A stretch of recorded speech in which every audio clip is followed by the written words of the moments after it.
Continuamos entonces con la estimación del valor de este proyecto. Ya hemos estimado los flujos de caja libre del accionista y el accionista modificado, y en esta tercera parte continuaremos hasta hallar el valor de la empresa. Entonces, lo primero que debemos hacer en este tercer video es estimar las tasas de descuento relevantes.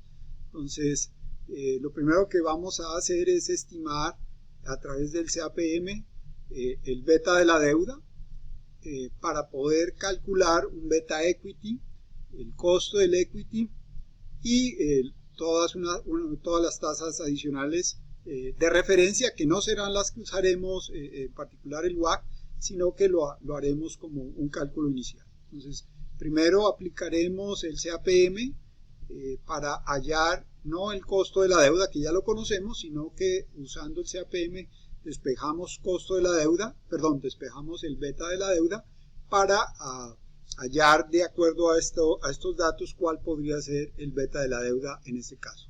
El costo de la deuda menos la tasa libre de riesgo dividido entre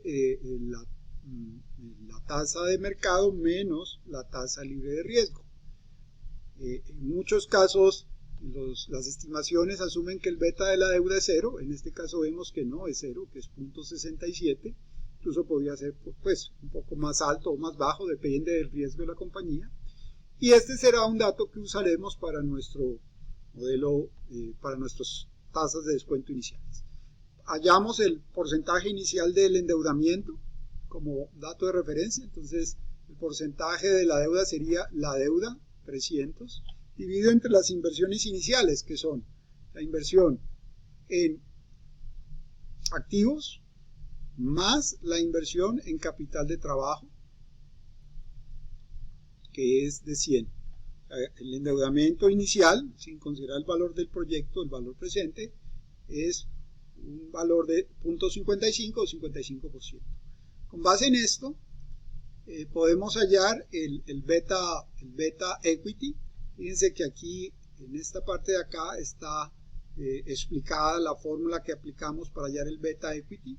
Simplemente sale de que el beta 0, beta desapalancado, es igual al porcentaje de la deuda por beta de la deuda. Ahí ya vemos cuál era la razón para estimar el beta de la deuda, el porcentaje más el porcentaje de equity por el beta de equity.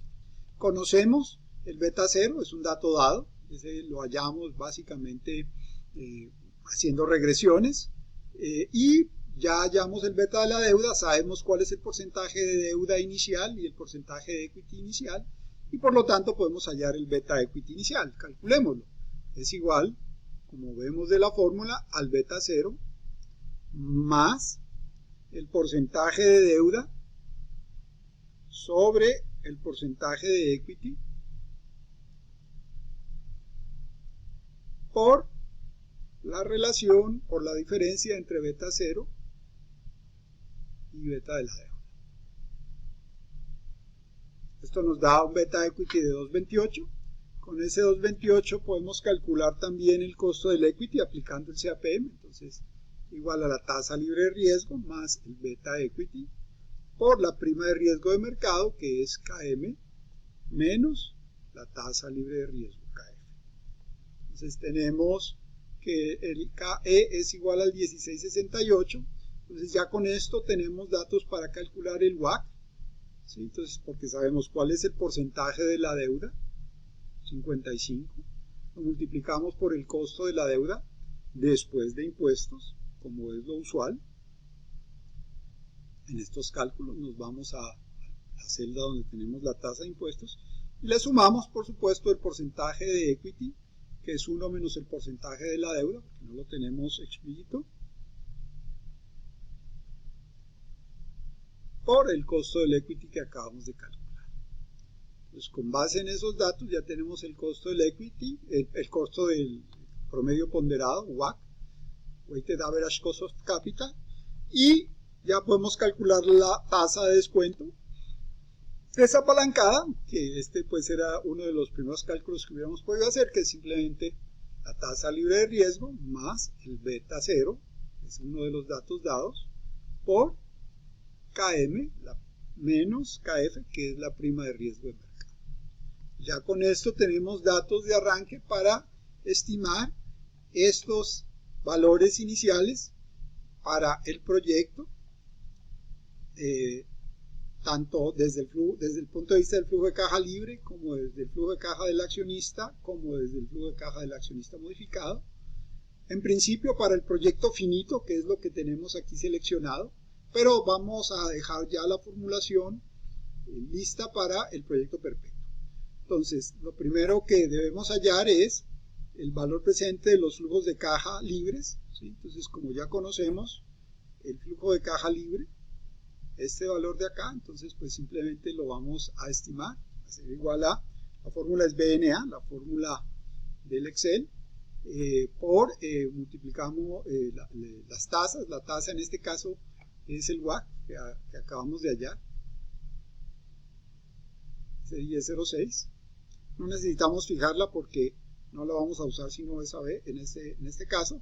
Y estamos, por supuesto, incorporando los flujos del 1 hasta el 8, estamos trayéndolos a valor presente.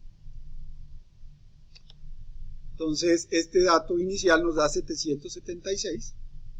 BNA de WACC, usando el WACC, y de estos flujos de caja del 1 al 8. Ese valor de continuidad tiene que ver con esta celda que en este caso está en 0, pero ese valor de continuidad pues, es usual que se utilice el gradiente perpetuo, que es esta primera parte de la fórmula, flujo de caja libre sobre el WACC menos el crecimiento perpetuo, descontado 8 periodos. Vamos a hacerlo, así esté la celda en 0. Entonces, es este valor de acá, la celda M93, donde tenemos el flujo de caja libre del periodo 9, que es igual al flujo de caja libre del periodo 8 por 1 más G. Si fuera perpetuo, en este caso vamos a hacerlo a pesar de que esté la celda vacía. Lo dividimos entre el WACC que ya conocemos y le restamos la tasa de crecimiento de largo plazo, que es este 3%. Eso ya me trae el gradiente al periodo 8 y por supuesto tengo que traerlo hasta el periodo 0, por lo tanto lo divido entre 1 más el WACC que acabamos de calcular acá, traído 8 periodos. Usemos este dato de acá. Entonces, con base en esto ya tenemos ese valor de continuidad, que en este caso por supuesto es 0, ¿sí? Y asumiendo que ese fuera el WACC y que los datos son correctos, yo ya podría calcular el BP en ese proyecto, que es simplemente lo que me da el valor del proyecto menos la inversión. La inversión ya la conocemos porque es la asociada a los flujos de caja libre, que es este 550. Lo sumo dado que aquí ya está negativo y entonces encontramos un BPN de 226. ¿Ok? Ahora vamos a hacer ese mismo cálculo, pero usando el flujo de caja del accionista, la tasa de descuento del accionista, que es este KE de acá, y bueno, vamos a hacer el mismo cálculo en forma equivalente. BNA, la fórmula de traer a valor presente de esos flujos, usando KE, no la debo fijar porque no la estoy usando para otras celdas. Los 8 flujos de los siguientes periodos, ¿sí? Ese es básicamente el valor presente del patrimonio, 376, ¿correcto?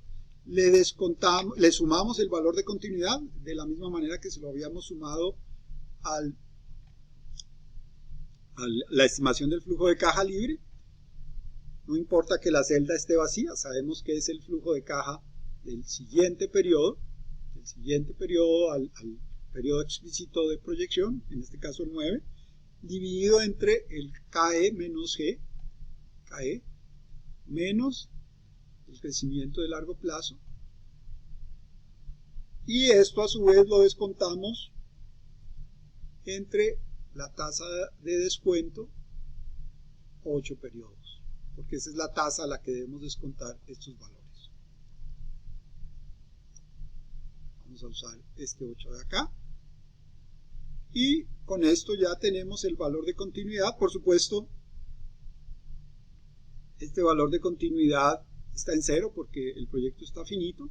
Y para calcular el BPN, ya sabemos cuál es el valor presente del proyecto, del patrimonio, perdón, debemos restarle la inversión del accionista, que sería 376 más estos 250 negativos, entonces esto me da 126.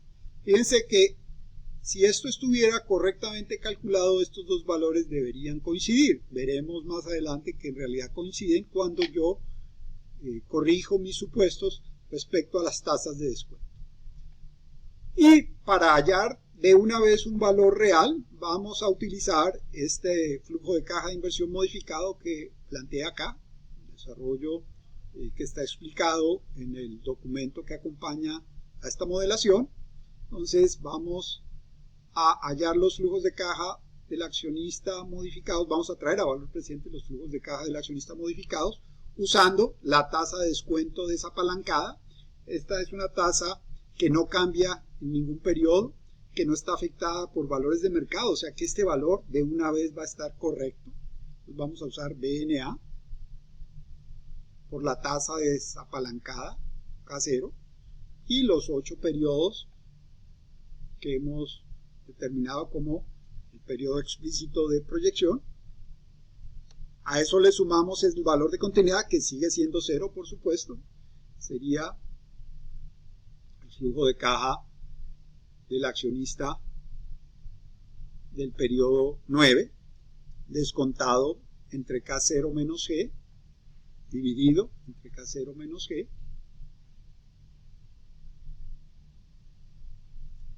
dividido a su vez entre 1 más el K0 que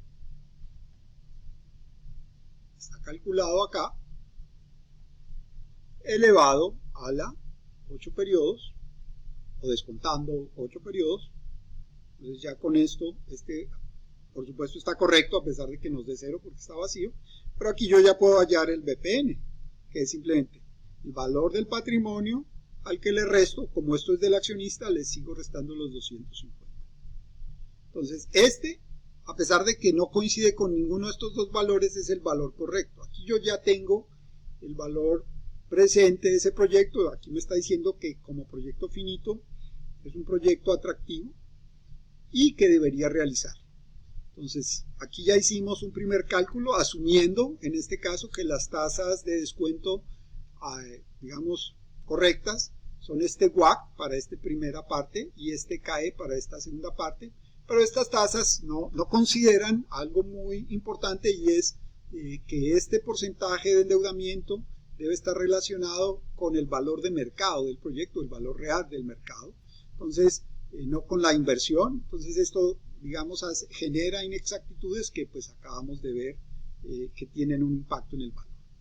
Podemos calcular la TIR del proyecto y del inversionista, pues simplemente trayendo los flujos de caja relevantes. En este caso traemos los flujos de caja del accionista, estos flujos de caja acá, los traemos hasta el periodo 8, F sub X. Lo mismo hacemos con el flujo de caja del accionista, los traemos hasta el periodo 8, F sub X, y aquí yo ya puedo calcular la TIR tanto del flujo de caja del proyecto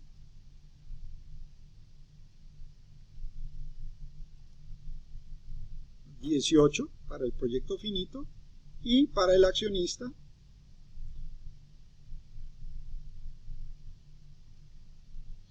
$26.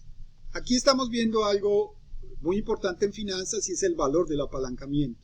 Al endeudarme a una tasa que es inferior al retorno del proyecto, ¿sí? Yo estoy pagando, si me voy con este crédito, una tasa después de impuestos que es igual a